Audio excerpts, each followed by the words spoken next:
আমি একজন সাহাবার জীবনী শোনাবো আপনাদেরকে। আব্দুর রহমান ইবনে আউফ রাদিয়াল্লাহু তাআলা আনহু। 10 জন জান্নাতের দুনিয়াতে বসে যে 10 জন সাহাবা জান্নাতের সুসংবাদ পেয়েছেন তাদের মধ্যে একজন, আলহামদুলিল্লাহ বলেন। আব্দুর রহমান ইবনে আউফ রাদিয়াল্লাহু তাআলা আনহু প্রথম 8 জন মক্কায় যারা কালিমা পড়ে মুসলমান হয়েছে তাদের একজন। তার স্ট্যাটাসটাকে জেনে নেন। তো তিনি যখন মক্কা থেকে হিজরত করে মদিনায় গেলেন, মনে রাখবেন মক্কা থেকে যে সাহাবার বাড়ি ঘর ছেড়ে হিজরত করেছে তাদেরকে বলে মুহাজির, মানে হিজরতকারী সাহাবা। আর মদিনাতে যে সমস্ত সাহাবারা তাদেরকে রিসিভ করেছেন তাদেরকে বলে আল আনসার, মানে সাহায্যকারী সাহাবা। তো যারাই হিজরত করে মক্কা থেকে মদিনায় যেত, বিষ্ণু ইসলাম মদিনার কোন সাহাবীর সাথে তার ভাই পাতিয়ে দিতেন, আল মুআখাত, ব্রাদারহুড করে দিতেন, দায়িত্ব দিতেন যে তুমি এই সাহাবীকে দেখবে। তো আব্দুর রহমান ইবনে আউফ রাদিয়াল্লাহু তাআলা আনহু যখন হিজরত করে গেলেন, তার দেখভাল করার জন্য যে সাহাবীর দায়িত্ব পড়ল তার নাম হচ্ছে সাআদ ইবনে রাবিয়া, আনসারী সাহাবী রাদিয়াল্লাহু তাআলা আনহু। বিষ্ণু বললেন, সাআদ, আব্দুর রহমান ইবনে আউফ তোমার ভাই, ভাই বানিয়ে দিলেন। কি বানিয়ে দিলেন? তুমি তাকে টেক কেয়ার করবে, সে হবে তোমার মেহমান। সুবহানাল্লাহ।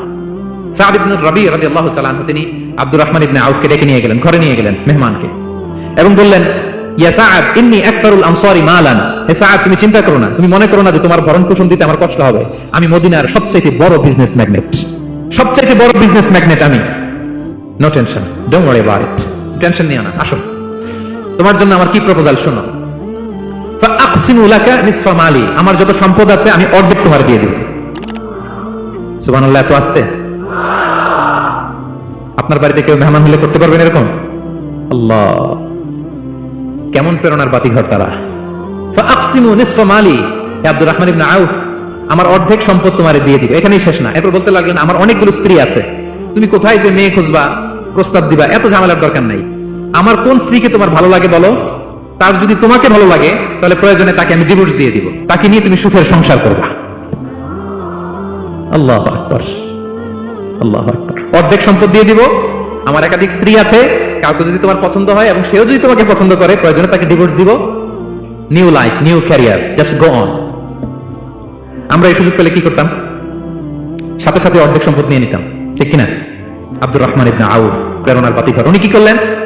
উনি বললেন, লা হাজাতা লি ফি যালিক, আমার ভাই তুমি যে বলছো এ সাআদ ইবনে রবি, তুমি যে এত চমৎকার প্রপোজাল দিয়েছো এতেই আমি খুশি, তোমার কোনো কিছুর আমার দরকার নাই।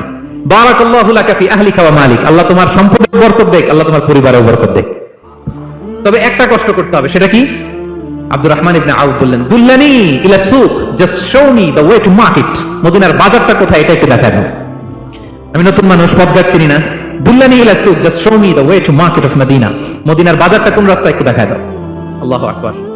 সাআদ ইবনে রবি বললেন, এই তো মদিনার বাজার। উনি যে কিছু ঘি কিনলেন, পনির কিনলেন, কিনে বিক্রি করলেন, প্রফিট করলেন। ওই প্রফিট দিয়ে আরো বেশি করে কিনলেন, আবার বিক্রি করলেন, প্রফিট, আবার বিক্রি করলেন, প্রফিট। এই কেনা বেচা করতে করতে 1-2 মাসের মধ্যে উনি মদিনার one of the biggest business magnate হয়ে গেলেন।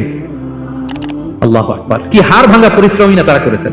একেবারে রেডি ক্যারিয়ার ছিল, গেলাম সবচেয়ে বড় বিজনেসম্যানের অর্ধেক সম্পত্তি পেয়ে গেলাম। He didn't accept the ready career, rather he made his own path with his own endeavor. নিজের চেষ্টায়, নিজের পরিশ্রমে, নিজের ঘাম ঝরিয়ে নিজের ক্যারিয়ার তৈরি করেছেন। চিল্লায় বলেন ঠিক কিনা? This is the biography of Abdul Rahman ibn Auf radiyallahu ta'ala anhu.